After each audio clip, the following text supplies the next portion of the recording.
किसी नदी के किनारे एक बहुत बड़ा पेड़ था। उस पर एक बंदर रहता था। उस पेड़ पर बड़े मीठे फल लगते थे।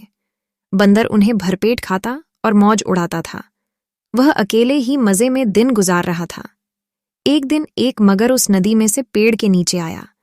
बंदर के पूछने पर मगर ने बताया कि वह वहां खाने की तलाश में आया है। इस पर बंदर ने पेड़ से तोड़कर बहुत से मीठे फल मगर को खाने के लिए दिए। इस तरह बंदर और मगर में गहरी दोस्ती हो गई। अब मगर हर रोज वहां आता और दोनों मिलकर खूब फल खाते। बंदर भी एक दोस्त पाकर बहुत खुश था। एक दिन बात बात में मगर ने बंदर को बताया कि उसकी एक पत्नी है जो नदी के उस पार उनके घर में रहती है। तब बंदर ने उस दिन बहुत से मीठे फल मगर को उसकी पत्नी के लिए साथ ले जाने के लिए दिए। इस तरह मगर रोज जी भरकर फल खाता और अपनी पत्नी के लिए भी लेकर जाता। मगर की पत्नी को फल खाना तो अच्छा लगता, पर पति का देर से घर लौटना पसंद नहीं था। एक दिन मगर की पत्नी ने मगर से कहा कि अगर वह बंदर रोज रोज इतने मीठे फल खाता है तो उसका कलेजा कितना मीठा होगा।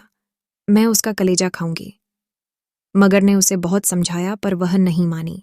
मगरमच्छ दावत के बहाने बंदर को अपनी पीठ पर बैठाकर अपने घर लाने लगा।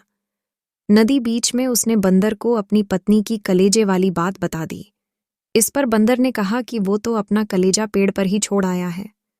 वह उसे हिफाजत से पेड़ पर रखता है, इसलिए उन्हें वापस जाकर कलेजा लाना पड़ेगा। मगर बंदर को वापस पेड़ के पास ले गया। बंदर छलांग मारकर पेड़ पर चढ़ गया। उसने हंसकर कहा कि जाओ मूर्ख राजा, घर जाओ और अपनी पत्नी से कहना कि तुम दुनिया के सबसे बड़े मूर्ख हो। भला कोई भी अपना कलेजा निकालकर अलग रख सकता है? बंदर की इस समझदारी से हमें पता चलता है कि मुसीबत के वक्त हमें कभी धैर्य नहीं खोना चाहिए। दोस्तों, आपको ये कहानी कैसी लगी कमेंट में ज़रूर बताएं। धन्यवाद।